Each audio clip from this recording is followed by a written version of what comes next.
Good evening. Nice to see you. Thanks for being here. Is this working?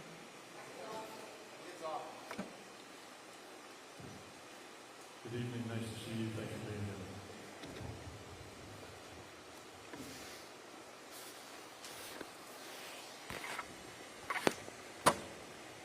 So I want to start off. I met with the media this morning, and well, actually, first I met with a group outside of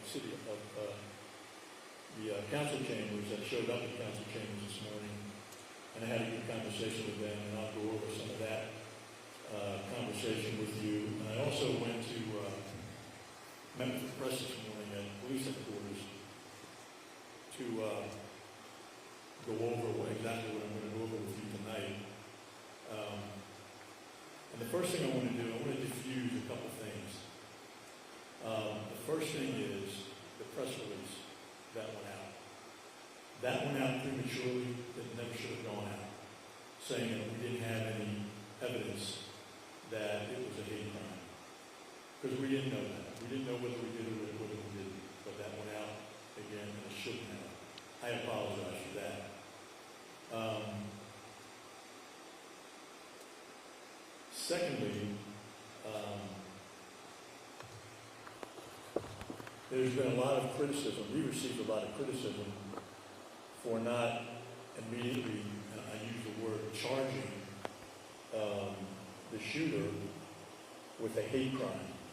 So let me explain a little bit about hate crimes and how that affects someone who's arrested for a bias-related crime.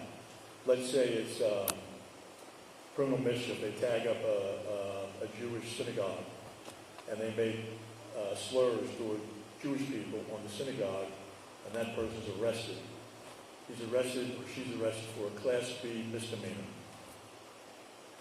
They're not arrested for a hate crime. So where a hate crime comes in is that designation is put on the predicate offense by the judge after it's presented to the court by the DA's office. Hate crime is not a crime in itself. It's attached to another crime, such as murder, or assault, or criminal mischief. And the way that works is the DA's office will add that to the indictment, or they will file with the court to make sure that that designation is attached to the defendant in that crime. So there is no hate crime. So what we will do in this case is we will gather all the information we can, past events in the neighborhood, this current murder. We'll gather all those facts that led up to this day, and we'll present that to the DA. And it'll have all the information regarding the offense itself and any information that may designate a hate crime to the murder. Is everybody clear on that? Okay. So just to be clear, we don't attach a hate crime designation to the offense. That comes down later on at the DA's office after our case is filed with the DA's office. We are also working with the San Antonio Fire Department, arson investigators, going back to look at the fire to Mr. Joss's house. So we're investigating that as well. And that information could also be included in the filing when we take it over to the DA's office.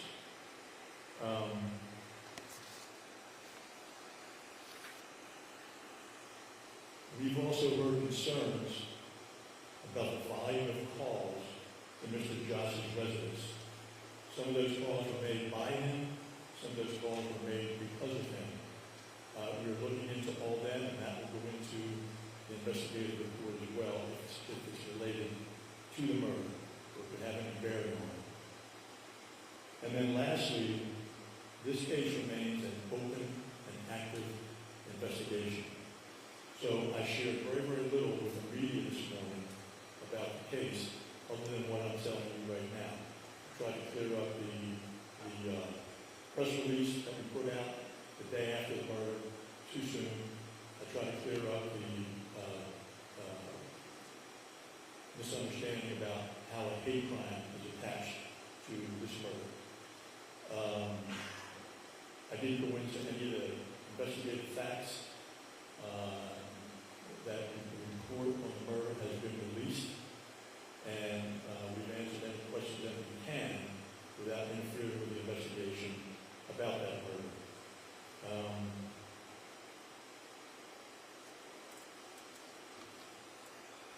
So that's pretty much what I wanted to share with you at the beginning of this. And let me share some other things that I feel are pertinent as far as the San Antonio Police Department goes. When I got here, it was actually 2006 when I arrived. In 2007, I was invited to be the Grand Marshal of the Pride Parade. I read the letter, checked off yes, gave it to my secretary, and put on my calendar.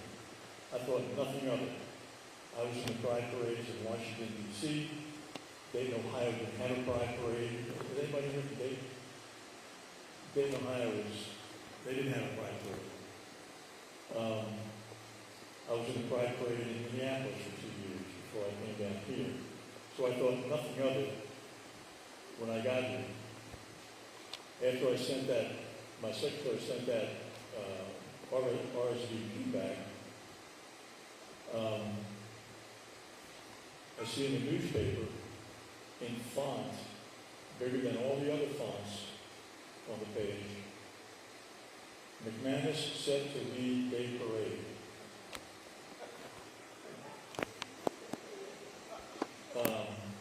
That kind of was my reaction.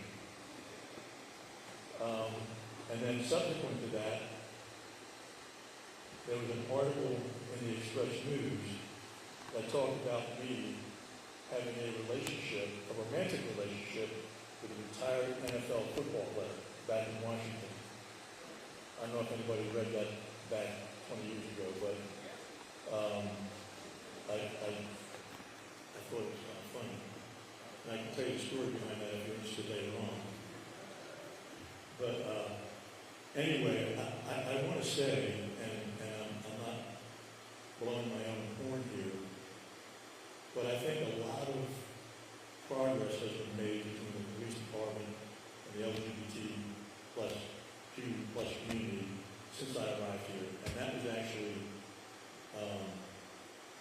an article or an op-ed piece in the Express News after I was Grand Marshal of the Pride Parade that year. And I have to agree with them. We established a great working relationship. Randy Kuhn was a good friend of mine. I worked with him all the time up on the Strip. And I haven't had any big complaints or anything. Jesse Salome, raise your hand, Jesse. Assistant Chief Salome is my liaison to the LGBTQ plus community, and he hasn't reported anything to me of major issue. So I'm here tonight to listen to you, and if you have any concerns, we'll certainly address them. If you have a concern or a question that I can't answer, I'm going to ask Olga Mikulis to touch base with you, get your name and number, and we'll touch base with you tomorrow before the close of business and try to provide you with an answer or set up a meeting with you to come and meet me at headquarters, or I can go out and meet you wherever you like. But that's how we'll handle that. So I'm open for your questions if you have any. I'm sure you do. Okay, we're going to go ahead and get started here. Sorry, a little bit loud. And we're going to start from the back to the front. Elena's going to cover this side over here, and I'm going to cover over here. We do ask, and I'm going to go back to my husband, the reason why I went into teaching was to raise students to be good citizens. So I asked, let's remember a little bit, we all want to be good citizens here. We all want to allow, again, the respect to others, and we'll go ahead and we'll work with the crowd from the back to the front. We'll start on this side. Can you give us your name as well? My name is Helen Jason. All right.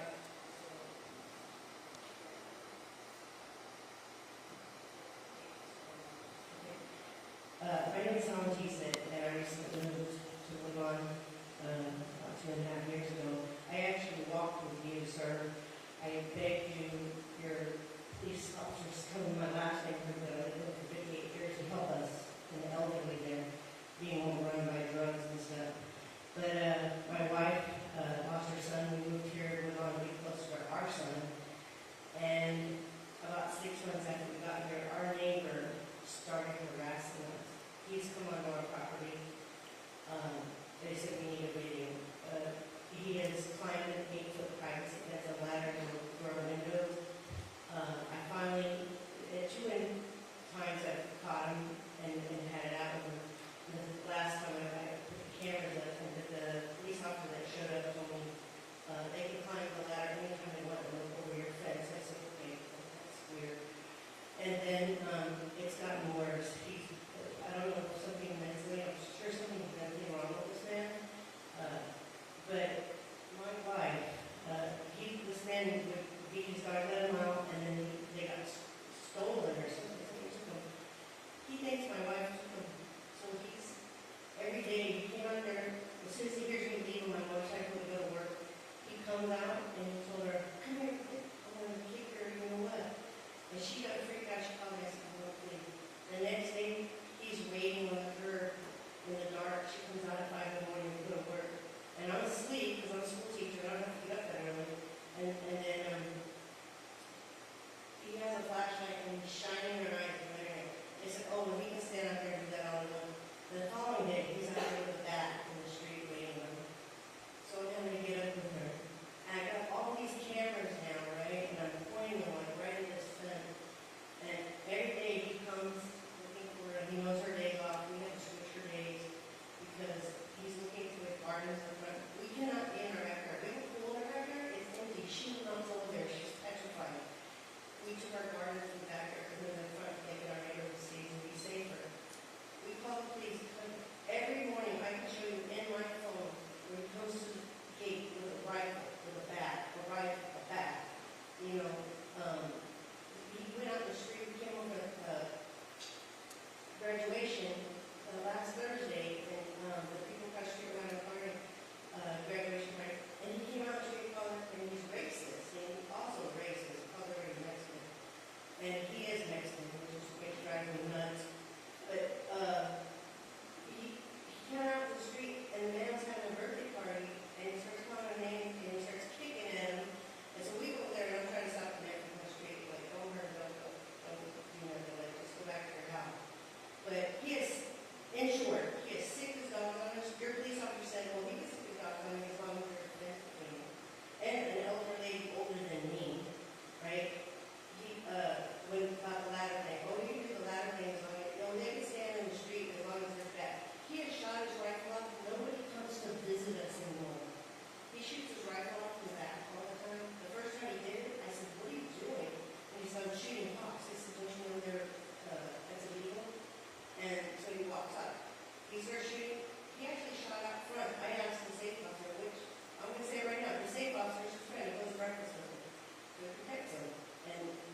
507-7360.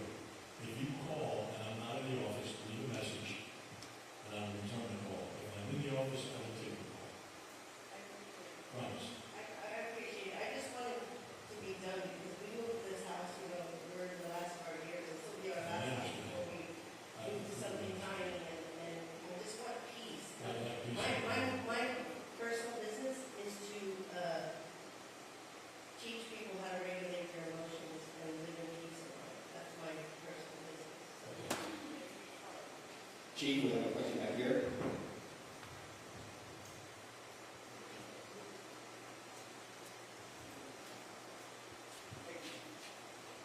Just thank you again for being here. As we mentioned earlier, one of our challenges as the LGBT community is that historically hate crimes go underreported and underprosecuted.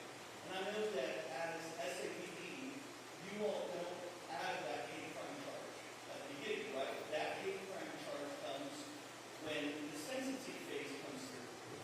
Having said that, the concern with SAPD making the statements that they did, and I understand people walking that back now, but the concern is that when we make these statements and say this is not a hate crime, then that can be used in criminal defense against our community, right?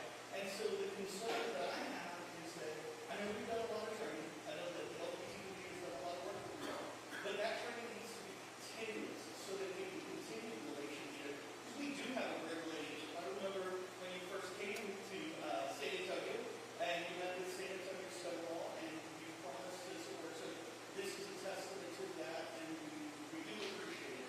But we do think it's important that maintaining restraint happens with your officers so that that type of language is not used, because while you cannot apply here, you can negatively affect the citizens. I guarantee you they'll come back if the defense says that. I guarantee you the prosecution will come back and say, yeah, we're going to say the same the next day. So hopefully it doesn't happen. But thank you. Elena?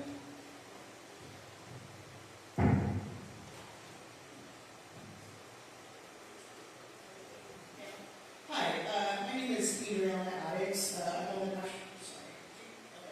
National Board of the Food Rights Campaign. I don't know how much work we've done with you, but as much as you can share, what it sounds like is that it was a breakdown of the process, and maybe an assumption of not as many eyeballs on the press release as it were, and what ended up happening is it was national news. And so my observation is that either it's the same, it is the process, or it was not a break process, we're just not used to the eyeballs, or it was a breakdown process, and then is that what happened, and we're able to rectify the breakdown process. Yeah, I think this will answer the question on that, and catch the first part of it. But I can tell you why that press release went out. And the buzz in my on the sixth floor was there were so many calls coming about this. There was a comment made, hey, we got to get something out. So we put something out, and obviously it didn't go over very well. But that's why a statement went out so soon. It was barely 24 hours after Mr. Josh was shot. And again, the buck stopped with me, so I take responsibility for that. And I guarantee you it won't happen again. Did I answer your question? Is there an expectation of, I guess my thing is if, has this not happened before, and so we don't have a response to it, where all the team knows this is what we're really doing, or again, the expectation of life, but there is not any focus on. The biggest thing is that this became national. And it in the beginning was a process error that got you here. And so I'm just saying, are you thinking about that enough to where it's serious enough, or everyone just kind of threw everything on this? Oh, I guarantee you we thought about it seriously, and I can also guarantee it won't happen again. Thank you. Over here. He hasn't reported anything to me as a major issue. Over here. Oh, For approximately 2 years, I have been trying to get Assistant Chief Salome as LGBT liaison to do more community engagement on a variety of occasions. And while we did get guarantees that there would be at least PSAs on community safety, that we was directly questioned by the Theater Academy in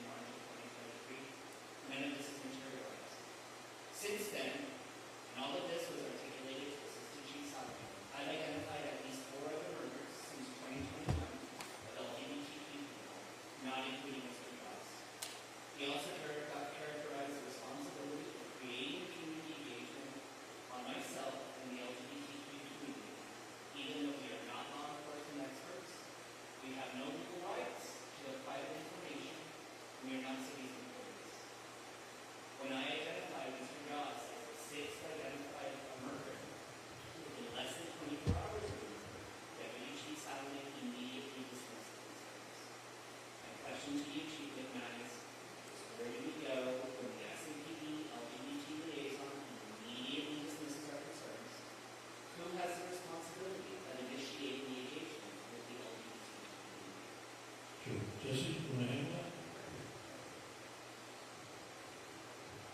Good evening, everybody. Jesse Solomon. So to answer your question, I won't get into the piece by piece, but I'll tell you that you're misrepresenting a lot of what we discussed before. And there's been people that have been there for all those meetings regarding the PSAs. So let me say this, and to echo what the chief said. When I got your email, I violated my own rule, like you shouldn't do with email. I responded emotionally.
210-7360. 210-7360. I'm sorry, 210-207-7360. And my cell number is 210, blah. But seriously, just call my office if you're not getting the appropriate response that you should be, and I'll send that down the flagpole. Somebody will get a hold of you and talk to you about that. Thank you. Actually, thanks for coming out tonight. I appreciate what you've said so far. You might have talked a little about the District 1 appointee to the Mayor's Council on Husband directly. And first, again, I just want to start by saying thanks for coming out tonight. I want to put some data. So I'm part of a research team at Trinity University. We just published a study last year documenting the experiences of a little less than about 800 members of the LGBTQ+ community in San Antonio. Some of you in this room I know have responded to that survey. It's available on the Pride Center's website. If you'd like to read this report, you can find me after, and I can tell you how to get there. But I just want to share these figures with you. Less than 1 in 5 respondents in that survey said that they were comfortable ever seeking help from SAPD. 35% of those respondents said they had openly been called slurs by police. And a whopping 70% of transgender respondents said that they had been intentionally misgendered. Officers had refused to use their correct pronouns. My first question is, are you aware that this community is having those experiences? No, I'm not. And it's unfortunate that the survey shows that, but unfortunately it doesn't seem to come up the flagpole. But yeah, and I guarantee you if it did, I mean, certainly we're going to hold people accountable if we discover that that's happening. Unfortunately, again, it's never come to my attention. So, but thank you for that. And what is the website for that song? Yeah, would you please? All right, thank you. Thank you. Rosie? Chief, you and I know each other for some time, and I want to apologize for folks ahead of time. I'm having a reaction to the information. I hear family violence all day, and so my wife does a really good job of trying to buffer me from that secondary trauma. But I'm sitting here now as the subject of hate and harassment that's been going on nonstop since November of last year. Online, by phone, to my home, to my office, to my wife, to my staff, almost on a daily for a while. Same person. That person's been identified by the Sheriff's Department, having 40 aliases, 10 social media accounts.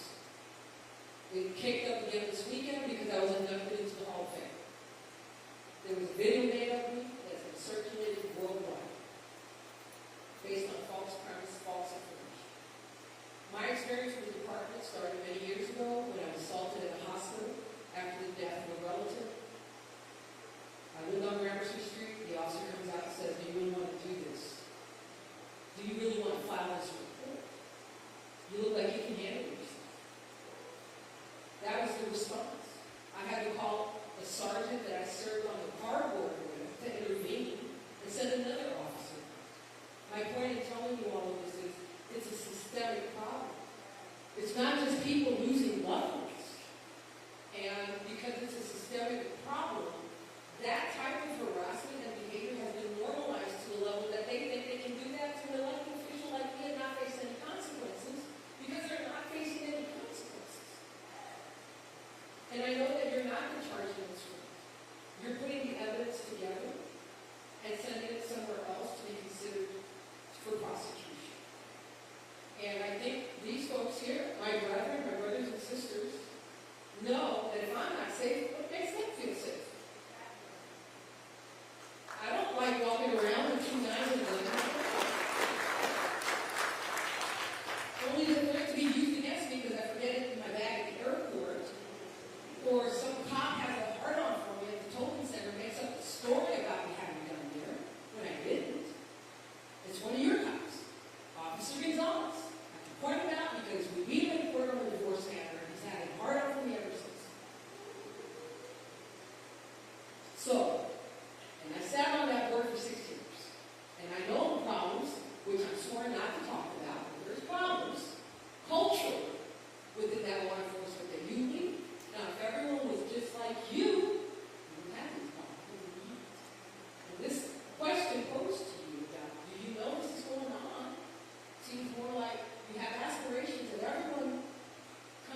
The last place we described was the sheriff's office handle, and then they can report, file charges on it, The file's been submitted, and that large. it's been submitted, and with respect to prosecutors, with respect to prosecutors, it's planned, the prosecutor's case, the DA has accused himself, alleging that he is conflicted out because of the judge's jurisdiction. Let me say this, Judge, in response to that, in response to other comments like yours. If you have an issue with a police response that you feel disrespected, whatever it may be, please report it. I promise you that if you report any instance of misconduct, disrespect, we will investigate it, but we have to know about it. If we don't know about it, we can't do anything about it. Please report it, and it will go up the chain to internal affairs. The way the internal affairs process works is a complaint is entered to internal affairs. Whatever that complaint may be, it could be real serious, it could be minor. The investigators investigate that. It goes to the CAR board. CAR board is made. CAR is Citizens Advisory. Citizen Complaint Advisory Board.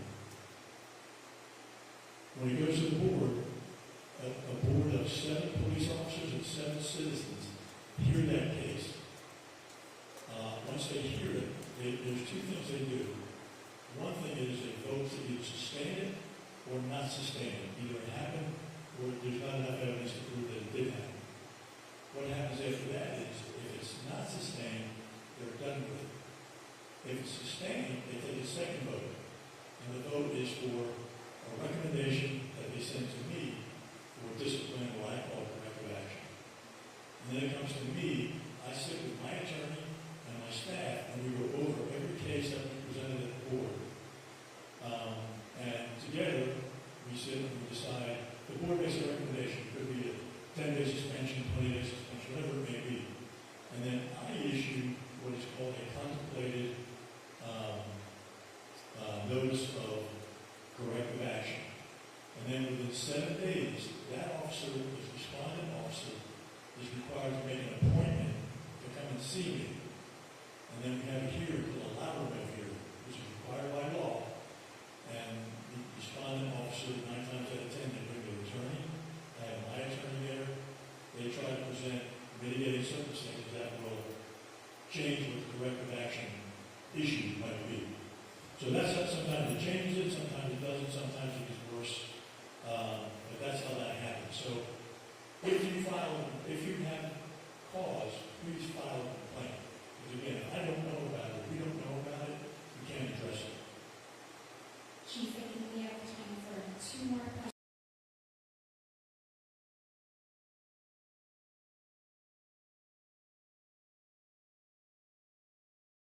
One of our priorities is to get the community and create and reimagine public safety, because we know police is not the be-all, end-all of safety and creating a safer community.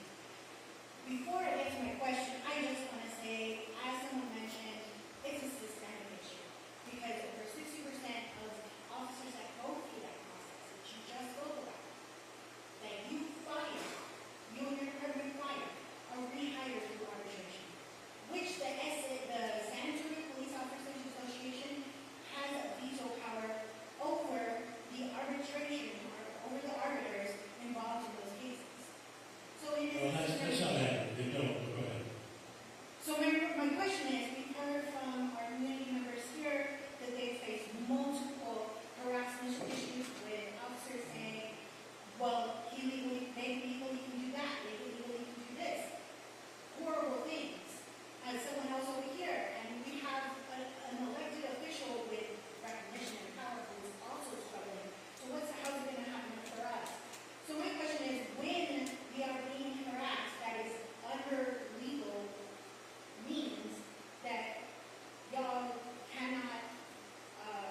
Yes, as a matter of fact, because city council voted that to be against the law.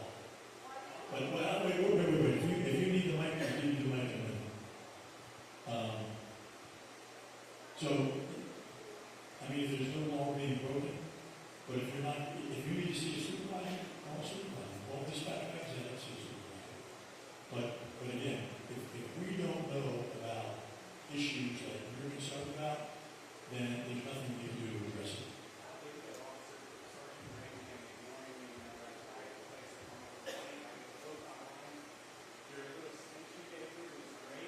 It's all online, but whenever you search for a number to call or you search for a way to place that complaint, it doesn't make it straightforward. I had to go to 3 different police substations. Finally, I got to talk to Officer Branham. I spoke to him 10 minutes. He did not let me write down anything. Like in Leon Valley, I filled out a police complaint form, and they told me, hey, you need to get it signed over here with someone. But there's so many blocks, and now I've been ignored by him for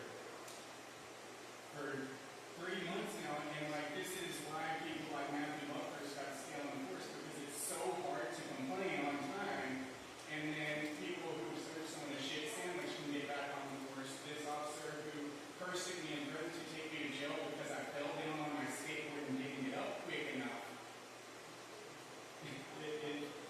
You're making a mockery of the police like this. Can you get this just the phone number so we can interact with internal affairs or the emails? So The number for internal affairs is 207-7365. It's online, 207-7365. And Matthew Butler, well, you can put it in your phone. well, I'm recording you right now. Okay, well, you got it.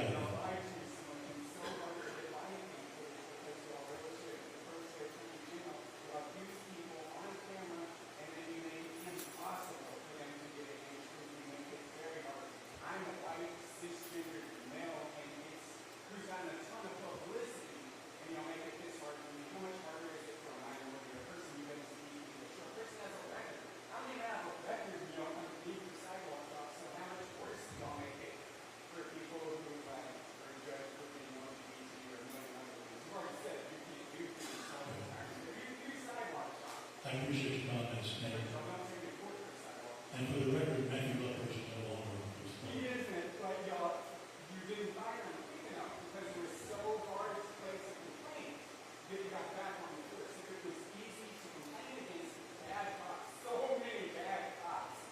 There's Greg Nash, who also raped the transfer too. Like there's so many, it's just like mind-boggling. You don't realize how easy it is, and how many times y'all fumble and screw up, and then you have these things where you talk about, hey, the LGBT people in this city really like me to, oh, they didn't have it in this city, they were a little backcountry. We're smart here in San Antonio, but you still have these people going through absolute hell, harassed for months. Y'all can be on top of the sidewalk, but humans having their life ruined. I appreciate your comments. Chief, we're going to go ahead and try to wrap it up, but we know we're going to go ahead and take the last question right here. Hi, my name is Stephanie Poison. I'm with the San Antonio Current. Earlier today, Jonathan Joss's husband posted to Jonathan Joss's account on Facebook saying, "My husband Jonathan Joss was murdered in a hate crime. He spent years begging for help, reporting threats, pleading for protection."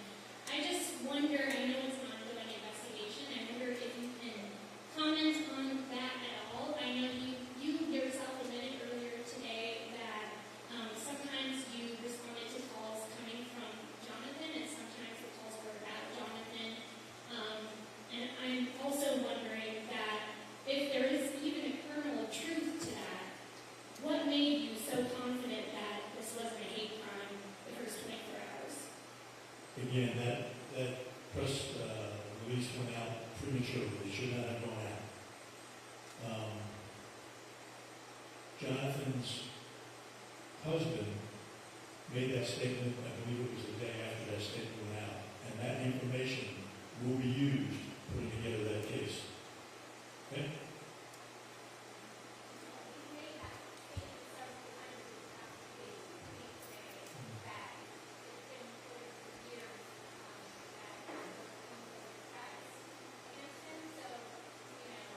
I'm can't because we don't have any knowledge of it. Okay, we're going to go ahead and wrap it up. Again, thank you for the community showing up. Thank you, Deputy Chief Soloway. Thank you, Olga. Thank you, Alana. Thank you, Chief McManus. Thank you very much. For being able to have this conversation with your citizens of San Antonio. It's important that we continue to have this dialogue. It's important that we bring these issues to the police department. I think they are working towards improving relationships with the citizens of San Antonio. Again, it is a work in progress. We do have our unity and community forums that we've been having here at Woodlawn Point that we continue to have. And we continue to open those up to have these types of discussions. They've been actually hosted by Lindsay Lang, who's been doing a wonderful job for us here, Lindsay. Thank you again for doing that for us. But the thing is,